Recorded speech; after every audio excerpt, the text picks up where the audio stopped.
So what is the inspiration behind the Savannah Bananas? This is not just a normal 9 innings baseball game. Get your hot dog, grab your beer. There's so much more to the Savannah Bananas. Well, I put myself in the fan shoes. I realized I had the moment just similar to Walt Disney where he was sitting at Griffith Park and Saturday was his time with his daughters. And so he would go to Griffith Park and he would take the girls on the merry-go-round. And he was sitting there. He said, I wish there was a place that adults and kids could have fun together. And I played college baseball, and when I finished, I tore my shoulder, and I was coaching in the Cape Cod League. I'm sitting in the dugout, and I know the game, and this is some of the best players in the country. And I sat there and I said, man, I'm bored. And I was bored. I was the best seat in the house with the best players in the country. I knew what was happening, and I'm bored. And I thought, what about the rest of the fans? And so at that point, I said, well, what if the game wasn't boring? What if there was nonstop entertainment? What if there was fun? What if we changed the rules? And so that's when I started the long journey with the team in North Carolina for 10 years, learning, struggling, things that didn't work out, like Flatulence Fun Night or Salute to Underwear Night or Dig to China Night. I mean, we tried it all. But we learned we're not in the baseball business, we're in the entertainment business.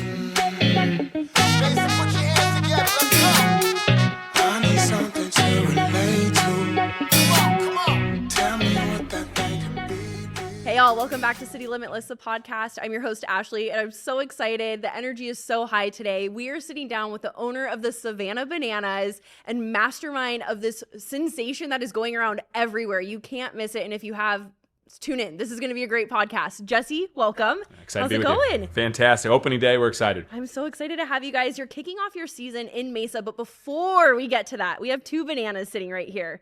We did this last year with Jake and Austin. I want to know, how do you open your banana? The wrong way. The way you got to show us. It's the wrong way. I know you're supposed to open it this way, but I've always just gone this way. So I'm very clear that this is the wrong way. Well, that's okay. I opened it that way too. It's the way that's more natural. But yeah, I never had a banana. It's a true story. Never had a banana until our first game in 2016. And then now I have one every day. But I'm not going to eat a banana now because that's just kind of weird. That's but I will save this for later, but that's how I would open a banana. Perfect. Well, you heard it here first. That is how Jesse opens a banana, the normal way. So you're kicking off your tour in Mesa. You kind of were in the middle of it last year coming to Mesa. What made this year's tour start in Mesa compared to anywhere else? Well, for us, it's very important that we start with somewhere we're familiar with. We do stadiums all over the country, and many of them are new. And so when we go to a place that we've already been to, that we know how to put on a great show, it's very important for our team, our staff, our cast to set the stage and set the tone for what a great tour is. And so the familiarity is huge. The market was tremendous last year. Obviously, 15,000 fans. We're doing all major league stadiums and football stadiums. So to be able to do a spring training home that's got 15,000 is great. So we can take care of 30,000 fans. And it's just a great fit. Last year was special, and I know it'll be even bigger this year. I'm so excited. As you can tell, our team here at Visit Mesa is excited to have you guys again. The city of Mesa and surrounding areas, we are so excited.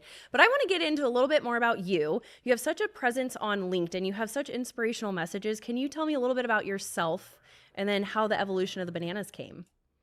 Well, for me, I've taken a tremendous amount of inspiration from Walt Disney and P.T. Barnum and, even now from the Steve Jobs and Brian Chesky with Airbnb and Jeff Bezos, and constantly learning. And when I started this, I started as a 23-year-old general manager of a team in North Carolina, and there was only $268 in the bank account my first day, and the team was losing $150,000 a year, and only 200 fans were coming to the game. And I learned that I had to learn fast. And so I started studying everything about sports and entertainment, customer service, experience, marketing, promotion. And so I took a lot of inspiration from Walt and P.T. Barnum. And so I just thought back, I said, man, if Walt was sharing all the challenges, the adversity, the things that he went through to overcome to, do the animation, to do Disneyland, to build Disney World, what an amazing lesson that would have been for all of us. And so about 8 years ago, once I started the Bananas, I said, I'm going to share everything. And as hard as it is, the challenges, the adversity, because I think it's going to help others. And when you share, when you write down, when you teach, it also helps you learn and grow. And so I learned my energy list was creating, sharing, and growing. So every day, if I'm creating, sharing, and growing, I give myself energy, which makes me better for our team, our players, our fans, and for my family. Wow. That's what drives me. And we've had tons of adversity, tons of challenges, from failing, from sleeping on an airbed to going into $1 million of debt. It's been a wild journey, but I love sharing it all because I think it can help and hopefully inspire others. Yeah. So what is the inspiration behind the Savannah Bananas? This is not just a normal 9 innings baseball game. Get your hot dog, grab your beer. There's so much more to the Savannah Bananas. Well, I put myself in the fan shoes. I realized I had the moment just similar to Walt Disney where he was sitting at Griffith Park and Saturday was his time with his daughters. And so he would go to Griffith Park and he would take the girls on the merry-go-round. And he was sitting there and he said, I wish there was a place that adults and kids could have fun together. And I played college baseball. And when I finished, I tore my shoulder and I was coaching in the Cape Cod League. I'm sitting in the dugout and I know the game. And this is some of the best players in the country. And I sat there and I said, man, I'm bored. And I was bored. I was the best seat in the house with the best players in the country. I knew what was happening and I'm bored. And I thought, what about the rest of the fans? And so at that point I said, well, what if the game wasn't boring? What if there was nonstop entertainment? What if there was fun? What if we changed the rules? And so that's when I started the long journey with the team in North Carolina for 10 years, learning, struggling, things that didn't work out, like flatulence fun night or salute to underwear night or dig to China night. I mean, we tried it all. But we learned we're not in the baseball business, we're in the entertainment business. And so we were fortunate to be able to take that opportunity to Savannah. And that's when we really learned, because that's when it got hard. It got really hard to launch a team and to fail like we failed. We had to go all in on creating Banana Ball. And that's where we are now. But fans, customers, there's friction points and frustration points every step of the way, whether it's ticket fees, convenient fees, service fees, whether it's being bored, whether it's being advertised to, promoted to. And I just said, what if we took away all the friction from a typical baseball experience and made it fun? And that was kind of the origin of how we developed the Savannah Bananas. Wow. Now tell me, what is some of the things that you look for when you bring players onto your teams? What do you look for in the player that is gonna bring the energy, that is gonna, make the fans so excited? Well, the name of our company is Fans First Entertainment. So everything we do is fans first. It's our mission, fans first, entertain always. It's the question we ask. Every decision, is it fans first? And this doesn't necessarily mean it's best for the business, but it's best for the fans. For instance, we've given up millions of dollars. I mean, with no ticket fees, no convenience fees, no service fees, no shipping fees. We have no advertising, no sponsorship. I mean, everything is about what's best for the fans. And so the number one thing we look for anybody that joins our organization is they have to be fans first. They need to be willing to get down on a knee and look face to face to a little kid. They need to be able to give a rose to a little girl. They need to be able to take the extra time and make people feel seen and heard. That's important. Next, they got to be able to entertain always. Our players, they spend hours rehearsing, dancing, productions. I mean, tonight we're opening the game with Be Our Guest, a full production before even the first pitch. And it takes hours and hours of entertaining to be able to get out in the crowd and do those things. Number three, it's Banana Ball skills. I don't care if you can throw 95 miles an hour. I don't care if you can hit a ball 450 feet. If you can't do trick plays, if you can't pitch fast and do trick pitches, if you can't bring excitement and fun to the game of Banana Ball, you won't fit in with what we're trying to accomplish. And then finally, it's social connection. So many times players, they focus on just their job of playing the game. But there's millions of people out in the world that want to feel like they're a part of something. And so our players they have a responsibility to share themselves on social, having fun, the behind the scenes, connecting with fans. And we look at our players have over millions of followers. It's really helped build more fans all over the country. So you have to be all four of those. Certainly. And we have guys that show up in tryouts hitting on unicycles. We had stilts show up hitting on stilts. We want to see. So they bring the game. Well, we want to see things people have never seen before in a baseball field. If you come out and just do something that everyone's seen, I'm not interested. And it's crazy as that is, but that's what makes it exciting. When people come out here, I want them to be shocked and say, you wouldn't believe what happened at the Banana Ball game today. You wouldn't believe. And they tell their grandmother, they tell their grandkids, they tell everybody. And the only way we do that, the players have to deliver something that's truly unforgettable. Certainly. What has been one of the most impressive tryouts that you've experienced so far? Well, I know that might narrow it down, and I'm sure there's many. Well, but everyone talks about the first one, and the first one we only had about 50 people show up. I mean, knowing who we are. And you have to be willing to be misunderstood at the beginning, and you have to be willing to be criticized. If you're not getting criticized or playing it too safe, we've been criticized every step of the way. When we first named the team after a fruit, the Savannah Bananas, to when we went all into Banana Ball. And so we didn't have a lot of players that wanted to play for us in the beginning. So we only had 50 kids show up, and one of the players, a young kid, his mother told him to go to the tryout. And his mother's like, Mom, he played high school, but he hadn't played. And he's like, fine, I'll go. She's like, you need to bring your stilts. He's like, fine, I'll bring my stilts. So he goes to the tryout, and he's hitting and throwing, and he's an okay ball player, but he wasn't going to make the team. This is professional ball. So at the end of the workout, he turns to me and says, hey, I've got my stilts. Do you want me to wear them? And I said, not really. Can you hit in them? He goes, yes, sir. And he immediately puts on his stilts and goes to the batting cage. Now, at that point, I never knew that he has never hit in stilts in his entire life. Never once. But he said, yes, sir. And he went in there. And he started making contact. He started hitting line drives. And afterwards, the coaches were talking. They said, well, he can't make the team. I go, he hit on stilts. Of course he has to make the team. And they're like, well, we don't have a roster spot for him. I go, we will make a roster spot for him. He hit on stilts. So we developed an entertainment roster spot for him to make the team. And so fast forward to this past year, we played in Philly, Citizens Bank Park, 45,000 fans. It was unbelievable. And they had a tryout the next day. And a young player showed up, just finished, graduated from Seton Hall, and he shows up on a unicycle. And he starts hitting on a unicycle. And not only was it hitting on a unicycle, he has to stay in the batter's box because in banana ball, if you step out of the batter's box, it's a strike. So he's just balancing back and forth on a unicycle. I'm like, I don't even know anyone who can do that alone. And now he's hitting a pitch. I was like, you made the team, kid. Like, I don't know what else you got to do. Yeah. And so every day now and every tryout, they keep getting better and better because they're doing more backflip catches, trick plays, because they're seeing what our players are doing that have raised the bar, and now they're taking it to another level. So the talent is going to be very exciting to see over the next few years because guys who have made the team maybe a year ago probably wouldn't make the team in 2 years. I was going to say, it's not a promise for every year, right? No, you got to be at a high level. And luckily, a lot of these guys, they're franchise players. They're all in. But you got to keep working and pushing. And we talk about another lesson from Walt Disney is you always need to plus the experience. And so plus means get a little bit better. So if you do the same trick plays you did last year, that's not gonna do cut it this year, it's right? not gonna cut it. You got to bring something new, and that's what we're always looking for. Now, you mentioned something about fans first, and I did a little research. That's the name of one of your books. Yep. Can you expand on the inspiration behind your book, what that book's about, and what made you write that? Simplicity is everything. I think if you want to be a great leader, you need to lead by being very simple and clear on what your mission is and what the vision is. So many people have so many thoughts and beliefs, and all. It's like, what do you stand for? Who are you? What do you believe in? And belief is a powerful thing. If you believe anything, you can achieve it. And Walt used to always say this. He said, if you can dream it, you can do it, and you gotta believe in it. And so for us, I just realized that whatever we built, I don't care about the dollars. Actually, I have no idea what's in our bank account. I'm hoping we're healthy. I think we are healthy. I don't want to be $1 billion company. I want to create 1 billion fans. And the only way to do that is to focus on one fan at a time. And the only way to do that is to put yourself in the fan's shoes. The only way to do that is make sure that nothing matters more than making people feel like they matter.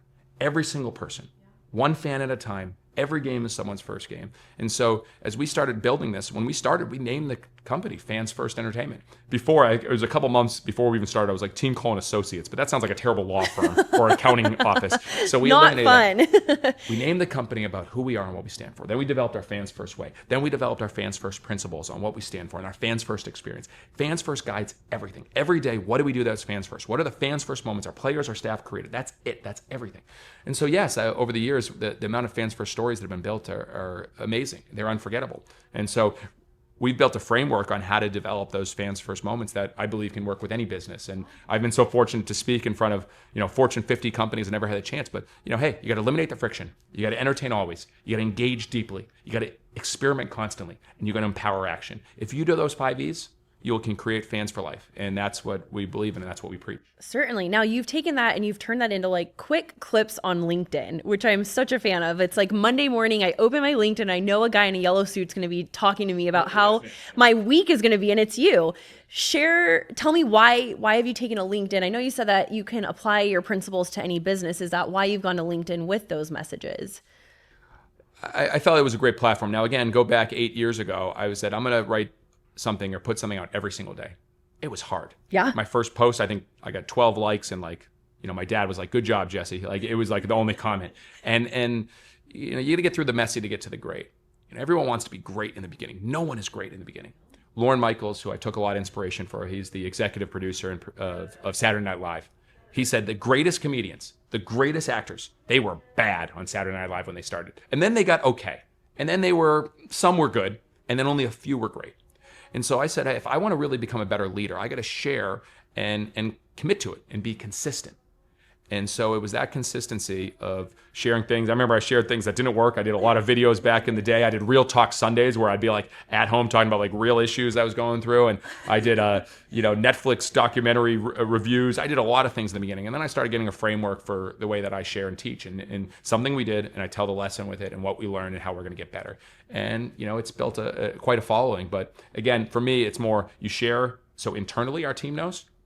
Bob Iger used to say at Disney, he goes, I lead by press release. He goes, I share the vision of the company, where we're going, because we have thousands and thousands of employees, but they can see where we're going through press release. If I'm sharing every day and sharing what we believe in and why we believe in and how we do it, it's only going to help as our company grows to hundreds of people to know, all right, this is our mission. This is what we can get behind, and I believe in this. Sure. That's incredible.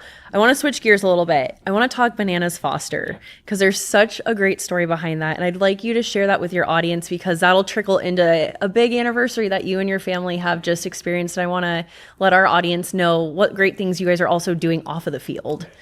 this was a dream for my wife. It was 2020, which was a challenging time for many ways, and we were able to keep the doors open for our team, and we told everyone on our staff that no one's going to let go, no one's changing their pay. Me and Emily sacrificed, and we figured it out. But during that time, Emily had a dream. She's like, she grew up with 3 brothers, and she started reading and learning about foster care in the United States and the challenges, and something that's really not talked about much. She said, Jesse, there's 400,000 kids in the U.S. right now who don't have a permanent home. I said, you got to be kidding me. She goes, we can do something. And I go, what do you mean? She's like, we got to get into foster care. Now, this is in 2020. Yeah. The world is chaos. We have a 2-year-old son at this point, which 2-year-old is a crazy age as well. And she read the book, Everything is Figure-Outable by Marie Forleo. She goes, we can figure it out. So we did. We got licensed. We did it. I'll never forget the call. It was in January and that 2021. And we got a call of a 2.5-year-old girl who had gashes all over her body. She was nonverbal, and she needed a home. And so we took her in, and that first night she was scared of the dark. She was scared of the bath. She was screaming, and our 2-year-old son offered for her to stay with stay with him, but she stopped screaming. So that first night she just laid on me and slept. That was the only way she slept on me, on a chair, and all she had was yuck and no. There was only 2 words. She had at 2.5 years old. And I've watched as she grew. Kenna just grew and grew and grew and developed and became a big part of our family. And the goal in foster care is to always reunify. You always want to get the kids back to their birth family, but with her family, it just didn't work out. So we had the opportunity to adopt her. But during that, about a year before, we also got another call. We were going on our date night. We were trying to pride ourselves. We were Crazy Life, date night. We're heading out the door. Heading out the door, we get another call. And it was a young girl, 6 days old, a baby, 6 days old. And she was in the NICU, had every drug imaginable in her body. And they said she needs a place to stay. And so we took her in, and she was screaming and screaming and screaming because she was getting off the addiction. And on Mother's Day that year, her birth mother wrote a letter to Emily, my wife, and said, I couldn't imagine a better Mother's Day gift than to give you the opportunity to be the mother for my daughter, Addison. And so that was an emotional moment. I know. I'm like, can we pause real quick? I'm tearing up. Sorry. So she obviously that opportunity happened, and then on January 24th this past year was the day that we adopted our 2 girls. And congratulations! So that's so amazing. So they joined us, and we adopted our 2 girls, and in that whole time, Emily said we can do more. And so we said, oh my gosh. Yeah. So we said, what else can we do? Okay. And she knows I like to dream big. And so I said, well, if we do this, what about the rest of the kids around the country? 400,000 kids without a permanent home. And we said, what if we develop a nonprofit where we honestly find a way to honor and make the foster families heroes and build awareness all over the country? And so we had a vision of what if every night in every city we honor a foster family out in the field, standing ovation, tell their story, make them the heroes, give the kids the time of their life. And so we said, let's roll the dice. And Emily said, we need a name for this. And I wrote down a bunch of ideas, and I came up to her at 4 a.m. I said, Emily, it's Bananas Foster. Easy. And she said, yep. And so we named it Bananas Foster. And now we've honored families in front of over 1 million fans. We've built our staff out. We've helped a lot of people get into foster care. We got a ways to go. But what we realized with this, first, when we started the Savannah Bananas, we only sold 2 tickets in our first 3 months. Emily and I had to sell our house. We had to empty out our savings account. We were sleeping on an airbed. We were down to our last dollar. But somehow we made this work. And now, right now, there's over 3 million people on the wait list to get tickets for the Bananas. We failed. No one wanted to come to games, but we got 3 million on a wait list, selling out Major League stadiums, selling out NFL stadiums. If we can create a wait list to come see a little small team from from Savannah, why can't we create a wait list of people all over the country that want to become foster families? It may take 30, 40, 50, 60, 100 years.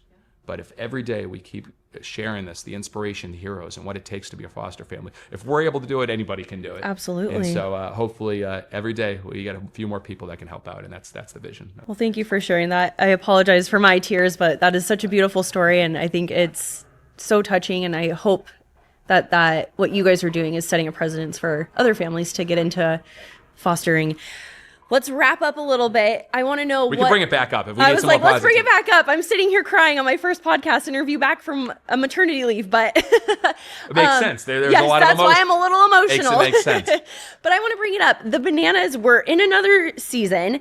What does the future look like for the Bananas? What does 5 years look like from now? What about 10 years? Well, I think the big vision is we're not just creating a team, the Savannah Bananas. We're creating a sport, banana ball. We have the Bananas. We have the party animals, which Yes, and you've added 2 more teams. Yes, and the party animals have more followers than every Major League Baseball team on TikTok. So people don't even realize they have millions of followers. The firefighters, we honor firefighters all over the country with our team, the firefighters. The Texas Tailgaters, the greatest pregame in sports. We've got 2 more teams coming in the fall in 2026, and we're announcing the Banana Ball Championship League. So there'll be a league all over the country. We're going to get more kids playing. We did our first Banana Ball youth tournament this past year. 900 kids from 48 states came together.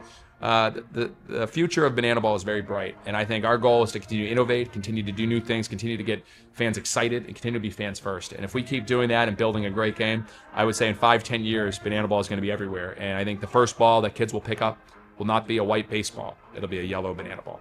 I love that. Well, Jesse, thank you so much for taking the time. Thank you for making Mesa the first stop on your tour. We are beyond excited to have you. I can't wait to see what Banana Ball has in store for the years to come. Thanks so much. Appreciate Thank you. All right, guys, that's a wrap. Stay tuned. Check us out on all forms of social media. Like, comment, subscribe on YouTube, and we'll see you guys soon. Bye. Mesa, that's where I feel free. I'm on the way.